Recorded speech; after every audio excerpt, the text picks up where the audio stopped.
En un mois, cet été-là, la paix est assassinée 2 fois, entraînant 30 millions de morts.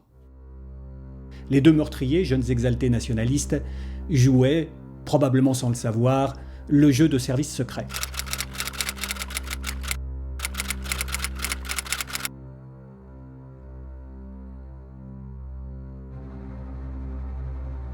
Vienne et Berlin ont mis leurs ressources en commun sur les questions slaves.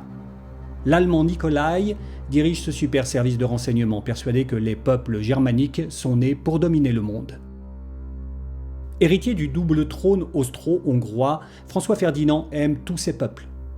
Tchèques comme son épouse, musulmans, slaves, juifs, allemands, tziganes, il veut les réunir dans une confédération de peuples égaux en droit sur le modèle helvétique. Les gentilles idées de Franz Ferdinand sont un obstacle au plan belliqueux tramé par les états-majors de Vienne et Berlin.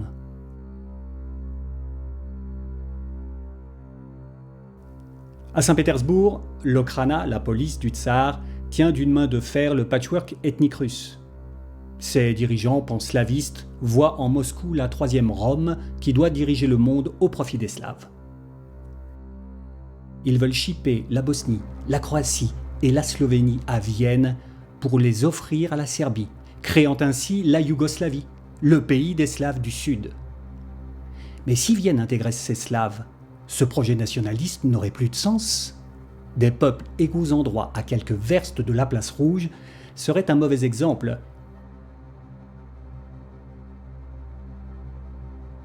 Les Slaves ne sont pas tous extrémistes. Sazonov, le ministre russe des Affaires étrangères, et Pašić, le premier Serbe, maintiennent le dialogue avec leurs homologues de Vienne et Sarajevo. Au contraire, le baron von Hartig, ambassadeur russe à Belgrade, est un panslaviste déclaré, ou l'un de ces agents doubles qui adorent se faire passer pour ce qu'ils ne sont pas. Von Hartig, d'origine allemande, complote avec Apis, le colonel Dragutin Dimitrievitch, un dur, chef des services secrets serbes et créateur de la Main Noire. Société pas très secrète puisque Pašić apprend qu'un attentat menace l'archiduc Ferdinand à Sarajevo. Il prévient Vienne, où l'état-major refuse une escorte militaire, l'épouse de l'archiduc étant roturière. Le tireur, Gavrilo Princip, est un jeune anarchiste serbe sans le sou, condamné par la tuberculose. A-t-il vendu son méfait ? Torturé, il lâche facilement le nom de la Main Noire. Mais qui est derrière ?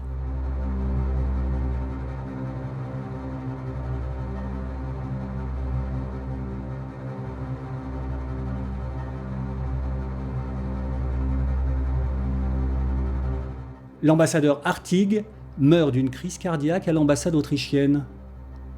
Dimitrievitch est arrêté à Belgrade, mais la Serbie n'extrade pas ses ressortissants. Vienne et Berlin lui déclarent alors la guerre. Moscou vole à son secours, entraînant ses alliés, Paris et Londres.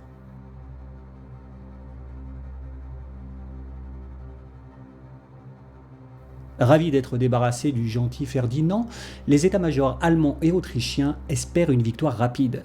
Ils ont bien préparé la guerre. Tout n'est pourtant pas encore joué.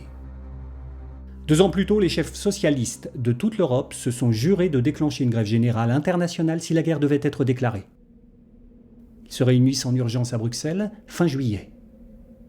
Jean Jaurès, le tribun français, croit encore pouvoir empêcher la boucherie. Une grève des transports paralyserait les mobilisations. Mais ce doit être dans chaque pays, et sinon c'est livrer la nation à l'ennemi. Hélas, les dirigeants socialistes allemands et autrichiens font faux bond et refusent la grève. Ils ne laissent même pas Rosa Luxembourg, la pacifiste russo-allemande, s'exprimer à la tribune.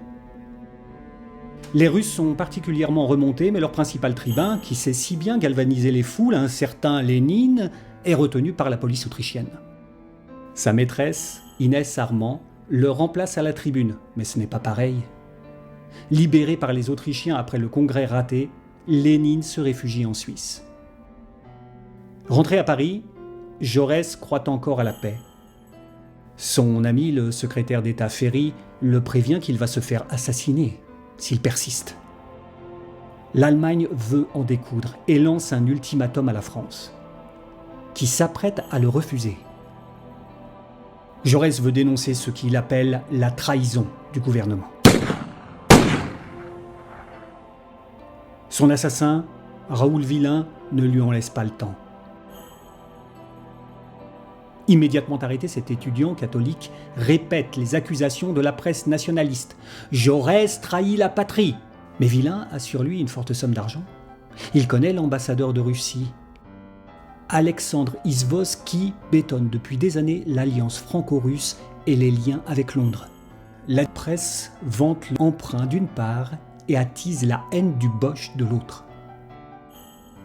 Si Jaurès avait pu empêcher Paris d'entrer en guerre, Moscou se serait retrouvé seul face à Berlin et Vienne. Izvozki le savait. Et 3 jours après l'assassinat, au soir de la déclaration de guerre, il lâche, euphorique, « C'est ma guerre !» Comme souvent, dans les affaires d'espionnage, les preuves font défaut. Jaurès entravait l'effort de guerre, et Villain aurait pu agir seul ou actionné par le 2e bureau français. Dès l'assassinat, les socialistes se rallient à l'Union sacrée et entrent au gouvernement.